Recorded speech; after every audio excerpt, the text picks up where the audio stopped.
এবার আমাদের রুল হচ্ছে জিরান্ড কম্বিনেশন। জিরান্ড কম্বিনেশন দ্বারা যদি আমাদের কখনো এরকম বোঝায় যে অ্যাডভাইস অর্থাৎ উপদেশ, প্রপোজ প্রস্তাব, রিকমেন্ড মানে সুপারিশ বা সাজেস্ট, এই ধরনের যদি জিরান্ড কম্বিনেশন দ্বারা বোঝায়, জিরান্ড হচ্ছে প্রেজেন্ট পার্টিসিপেলের মতো ভার্বের সাথে আইএনজি যদি যুক্ত হয় বাক্যের মধ্যে থাকে, যেমন he suggested giving up smoking. He suggested, মনে করেন আপনি ডাক্তারের কাছে গেলেন, ডাক্তার আপনাকে সাজেস্ট করলো giving up, giving up smoking.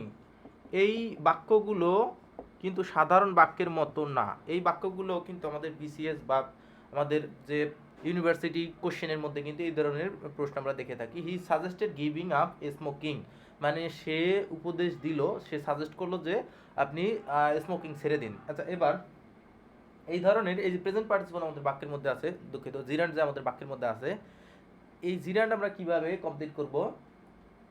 এই জিরান্ডের ক্ষেত্রে আমরা করব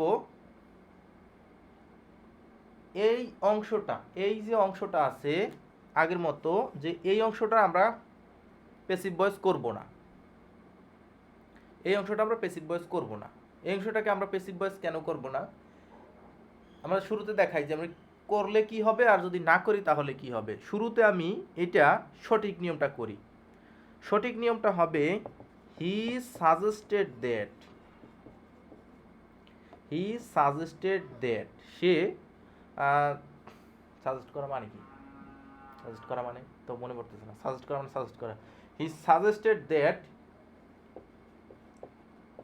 smoking should be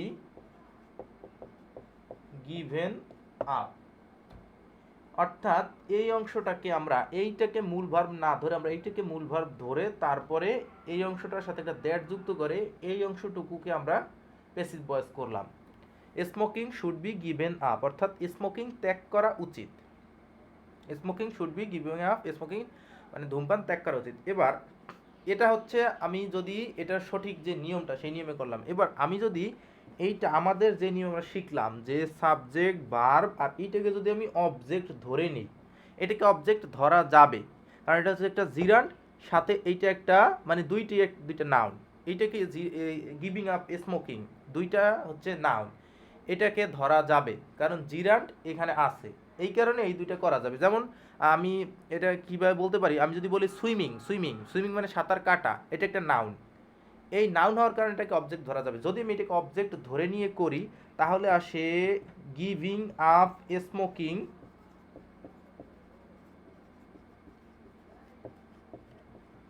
was suggested by him, giving up smoking was suggested by him. এই কথাটা এখানে হয়েছে, এই কথাটা এখানে আসে, কিন্তু এই কথাটা সম্পূর্ণ অর্থ প্রকাশ করতে পারে না। যে কারণে he suggested that smoking should be given up, এইটা যতটা সুন্দরভাবে আসে এই কথাটা তো সুন্দরভাবে আসে না। এই কারণে আমরা এই উপরের নিয়মটা ফলো করব এবং এক্সট্রিম লেভেল অর্থাৎ এই অ্যাডভান্স লেভেলে যদি আমরা কথা বলতে চাই, আমরা যদি বুঝতে চাই, তাহলে তখন আমরা সবসময় আমরা যে নিয়মটা একবারে বেসিক লেভেলে শিখছি সেই নিয়মটা সবসময় আমরা কাজে লাগাতে পারবো না, আমাদের নতুন নতুন নিয়মে যেতেই হবে। আর একটা আমি এখানে দেখাবো,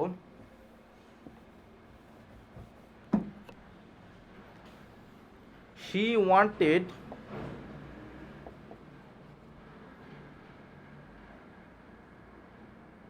she wanted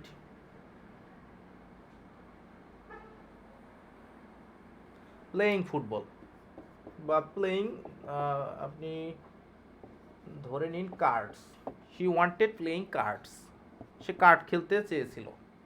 এই কথাটাই লেখা যায় she wanted to play cards. এখন যেহেতু এটা প্লেয়িং কার্ডস দেওয়া আছে, কিছু করার নাই, একই রকম আমরা করব। এটা সে একটা প্রস্তাব করছে, আমি শুরুতেই বলে নিয়েছিলাম সাজেস্ট, সাজেস্ট, অ্যাডভাইস, প্রপোজ, এরকম যদি থাকে তখন আমরা এই যে জিরান্ড কম্বিনেশনে যদি এরকম থাকে তখন আমরা এটা করব। He wanted that, he wanted that অর্থাৎ এইটুকু আমরা করব কি, কার্ডস মানে তাস, শুড বি প্লেড, সে চেয়েছিল যে কার্ড খেলা হোক, এটা সে চেয়েছিল। এবার পরবর্তী যে আমাদের নিয়ম সেই নিয়ম, প্রত্যেকটা নিয়ম খেয়াল রাখতে হবে যে এটা কোন নিয়মের মধ্যে গেছে, তাহলে সহজে পারা যাবে। এবার পরবর্তী নিয়মে যে আমরা থাকবো, সেই নিয়মে আমাদের এগ্রি মানে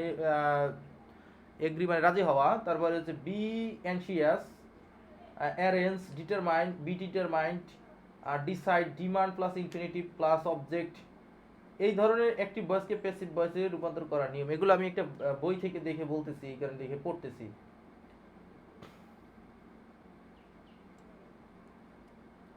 এটা আগের মতোই, যে এটা কোন নিয়মের মধ্যে পড়ে, এই নিয়মগুলোর মধ্যে অনেকগুলো মিল আছে।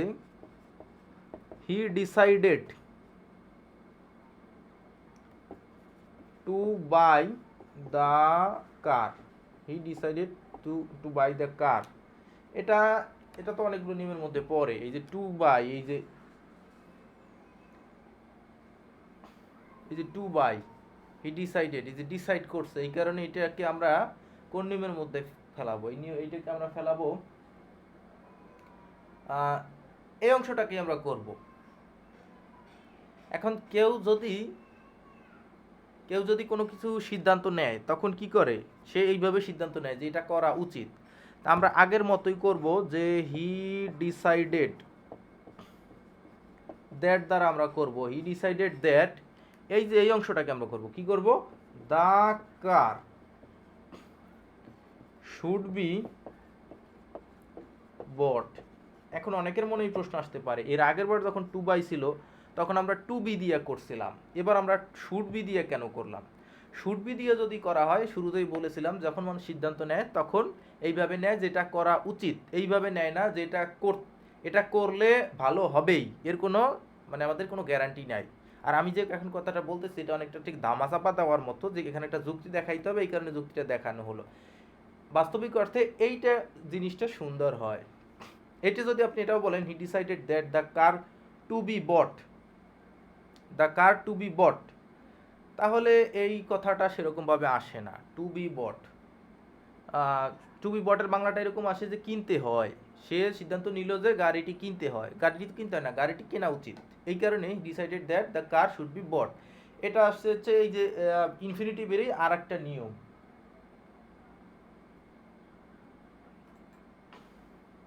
আচ্ছা, এবার হচ্ছে এই নিয়মটার আমি নাম বলতে পারতেছি না।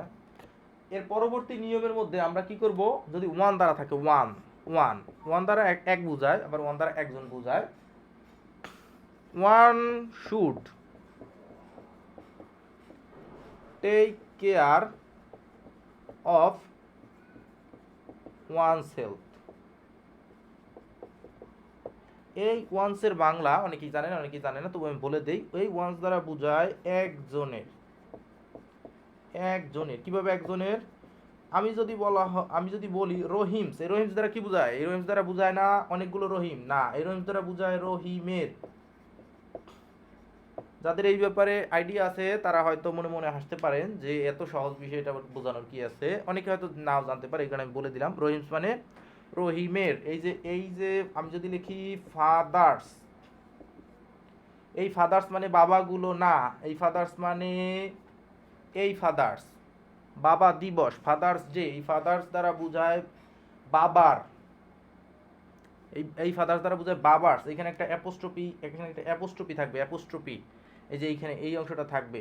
আর যদি এরকম হয় যে কাউস, তখন এই এস এর সাথে কোনো কিছু থাকবে না, এই যে এখানে কোনো কিছু থাকবে না, এটা দ্বারা প্লুরাল ফর্ম বোঝাবে।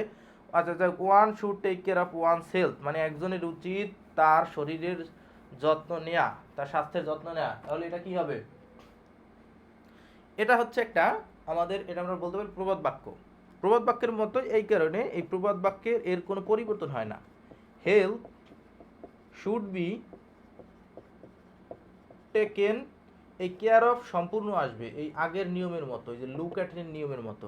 Health should be taken care of মানে স্বাস্থ্যের যত্ন নেওয়া উচিত, মানে একজনের উচিত স্বাস্থ্যের যত্ন নেওয়া, আর এটা হচ্ছে যে স্বাস্থ্যের যত্ন নেওয়া উচিত। এখানে আর কোনো পরিবর্তন করার কোনো অপশন নাই, শুধুমাত্র এই যে should be taken care of এটা আমরা নিয়ে আসলাম, এই যে শুড থাকার কারণে এখানে should, health should be taken care of. এইখানে এই বাই ওয়ান এইসবের দরকার নাই, কারণ স্বাস্থ্যের যত্ন সবাই নিবে। আচ্ছা, মোটামুটিভাবে নিয়মগুলো শেষ হলো। এছাড়াও এর পরবর্তীতে আমরা কি করব, আমরা পরবর্তীতে সরাসরি বিসিএস বা বিভিন্ন ব্যাংকের কোশ্চেন দেখে সেইগুলো দেখে আমরা সেগুলো থেকে আহ, সরাসরি সেগুলো আমরা সলভ করার চেষ্টা করব। তাতে কি হবে, আমরা বুঝতে পারবো যে আমাদের কোন নিয়মগুলো আমাদের বেশি কাজে লাগবে। এটা হচ্ছে আমাদের টার্গেট। তা অবশ্যই আমার চ্যানেলটি সাবস্ক্রাইব করবেন যারা এখন চ্যানেলটি সাবস্ক্রাইব করেননি। ধন্যবাদ সকলকে।